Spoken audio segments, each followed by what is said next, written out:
Malcolm's journey, his self-transformation is in many ways a restoring of values that were poured into him from the time he came out of his mother's womb. And as Les Payne writes in the beginning of this book, which we've talked about, The Dead Are Rising, the life of Malcolm X, he starts this book, Les Payne does, with Born Against the Current is chapter 1. Metallic clicking of hoofbeats on the gravel road drew 5-year-old Wilfred to the small pane window. Oldest boy, the oldest child. His mother, wiping her hands, hurried to the front door as a group of horsemen with flickering torches rode up to their wood frame home on the outskirts of Omaha, Nebraska. Little, yelled one of the half-dozen men. Louise Little said that her husband was not at home.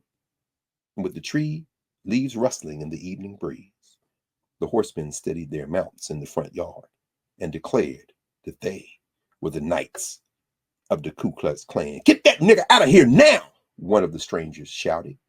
Haltingly, a young housewife, precise in her West Indian accent — she was from Grenada after all, by way of Canada, internationalism, in other words, in the veins of Malcolm X — haltingly, the young housewife, precise in her West Indian accent, said that her family didn't cause trouble or bother neighbors, that they minded their own business. What do you need?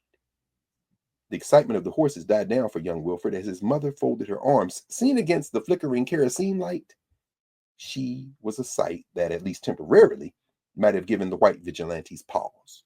Light complexion, with thick hair flowing to her waist, Mrs. Little stood taller than the average man of her day, at more than 5 feet 8 inches, and she was pregnant.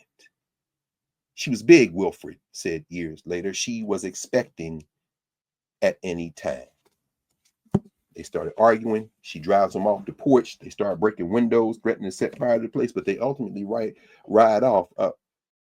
Guess what? Louise Little was pregnant with Malcolm.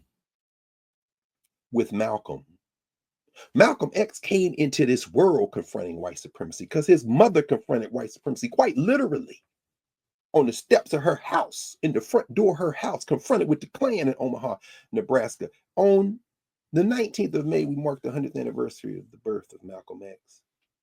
This is a centennial shaped of a life shaped by self-transformation, Black self-determination, and unwavering commitment to global liberation.